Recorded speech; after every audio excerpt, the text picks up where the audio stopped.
Kimberly, thanks for sitting down with me today. I appreciate your time. Kimberly, you get to work with peppers, basically on a daily basis. You have experience with the Chili Pepper Institute that supported your research in disease resistance. Can you share why breeding with peppers is unique compared to other plant breeding? Yeah, so chili peppers have their own niche market, just like many other crops. Chili peppers are used pretty much for a lot of different things. So you get to breed for processing, and then there's like a large cultural component to chili peppers. Like at New Mexico, for example, a lot of people like green chili. So you get to breed for the flavor and the wall consistency and a whole bunch of things like that. And there's also some super hot varieties that have recently surfaced. So there's a new market to breed for really, really hot chili peppers. Right. So have you worked with any of these super hots? I have, actually. We have the Trinidad Moruga scorpion at New Mexico State University. We also had ghost pepper, the Buchalokia, which used to be the record holder back in the day. Right. So we measure these in Scoville units. Yes. How do these compare?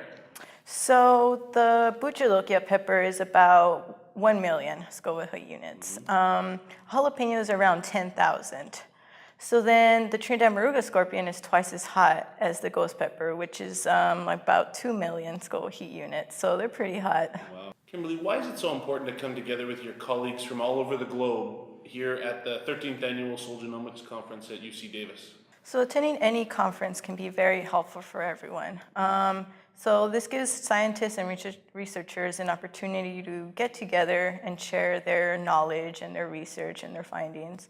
So often this leads to new ideas and new insights in certain fields and new areas actually too. So it also gives researchers and scientists solutions to certain issues that everyone is experiencing.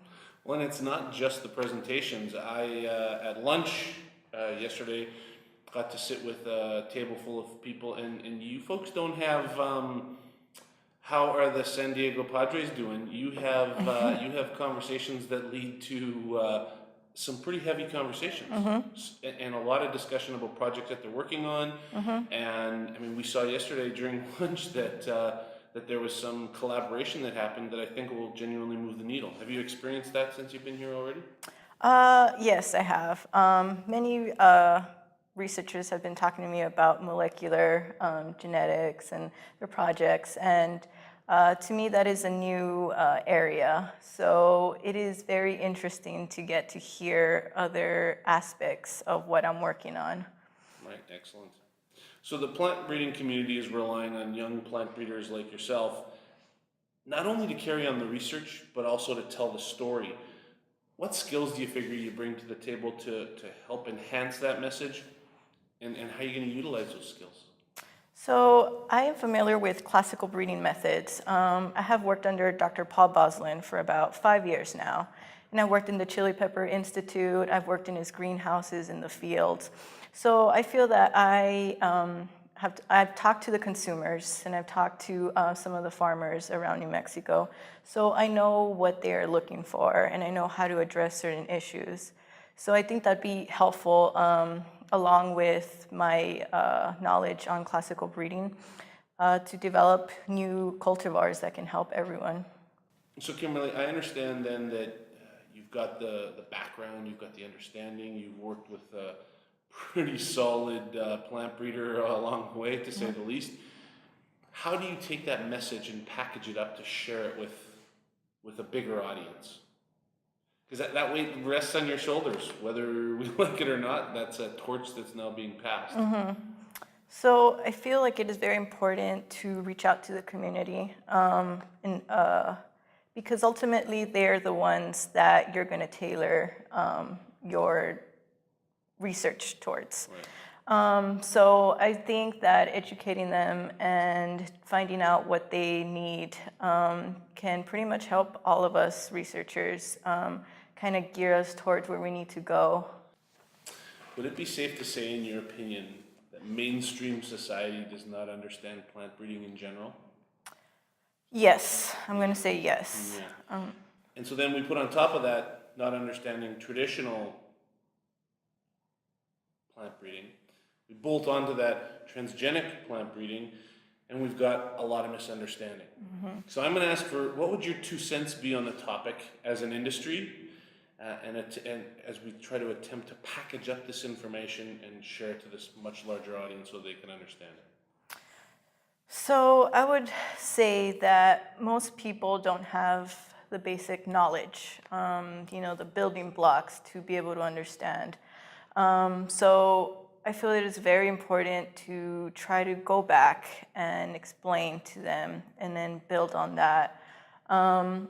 It is a new field, but a very important field. We need this field because, just an example, we're battling diseases, and it actually is hurting a lot of farmers. They're not able to harvest because half their crop died, due to this disease. So this new field will actually help everyone in the end to have a successful economy. Right. Kimberly, can you talk to us a little bit about the research that you're working on now, the targets that you're aiming for?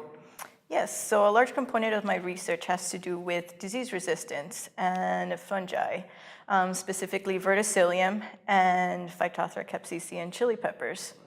So what I'm working on is creating a protocol using bioassays. This is using more of the conventional breeding methods in order to screen for disease resistance. So ultimately, I want to develop a good protocol that will actually serve its purpose and help us accomplish disease resistance. Excellent. So what gets you excited when you look down the pipeline? What do you see coming? I would just, probably the first example that comes to my mind is the papaya industry. So a while ago, papayas were pretty much on the verge of extinction. And through breeding, we were actually able to bring them back. So in a way, that's exciting because you were able to do something, on a smaller level that can actually benefit a lot of people.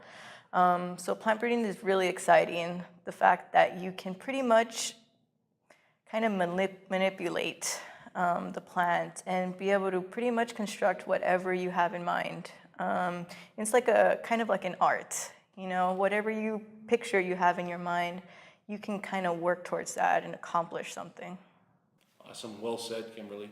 Thanks very much for sitting down. Thank you. I appreciate it.